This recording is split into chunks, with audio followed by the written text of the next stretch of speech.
ನೀವು ಬೆಳಗಾಗೆದ್ದು ಮನೆ ಕಸ ಗುಡಿಸ್ಬೇಕು, ಹೊರಗೆ ನೀರು ಹಾಕಬೇಕು, ರಂಗೋಲಿ ಬಿಡಬೇಕು. ಬೈಕೊಂಡು ಕಸ ಗುಡಿಸ್ಬೇಡಿ. ನನ್ನ ಹಣೆ ಬರ ನಾನೇ ಎಲ್ಲ ಮಾಡಿ ಸಾಯ್ಬೇಕು ಅಂದ್ಕೊಂಡು ಮಾಡಬೇಡಿ. ನೆರೆ ಮನೆ ಅಂಗಳವೇ ಉಡುಪಿ ವೈಕುಂಠ.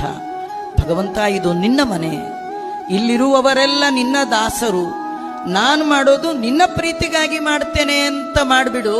ಸೇಮ್ ಕಸ ಗುಡಿಸಿದ್ದು ನಿನ್ನ ಪುಣ್ಯಕ್ಕೆ ಕಾರಣ ಆಗುತ್ತೆ, ಭಗವಂತನ ಅರಿವಿಗೆ ಕಾರಣ ಆಗುತ್ತೆ, ದೇವರ ನೆನಪಿಗೆ ಕಾರಣ ಆಗುತ್ತೆ. ಏನು ಕರ್ಮ ಮಾಡ್ತೀವೋ ಮಾಡು, ದೇವರನ್ನು ಮರೆತು ಮಾಡಬೇಡ. ಕೆಲವರು ಬಟ್ಟೆ ಒಗೆಯುವಾಗ ಬೈಕೊಳ್ತಾ ಇರ್ತಾರೆ, ಏನು ಕೊಳೆ ಮಾಡಬೇಕು, ಎಲ್ಲ ಹಾಳಾಗಿ ಹೋಗ್ಲಿ ಬೈಕೊಂಡು ಅವ್ರ ಮೇಲಿರೋ ಸಿಟ್ಟೆಲ್ಲ ಬಟ್ಟೆ ಮೇಲೆ ತೋರಿಸ್ತಿರ್ತಾರೆ. ಅದು ಬದಲು ದೇವರ ನೆನಪು ಮಾಡಿಕೊಳ್ಳಿ ಅಂತಾರೆ. ಯಜ್ಞಾರ್ಥಂ ಕರ್ಮಣೋನ್ಯತ್ರ. ಎಲ್ಲ ಕರ್ಮಗಳು ಇರೋದು ಭಗವಂತನ ಪ್ರೀತಿಗಾಗಿ. ಯಜ್ಞೇನ ಯಜ್ಞ ಮಯಜಂತ ದೇವಾಹ ದೇವ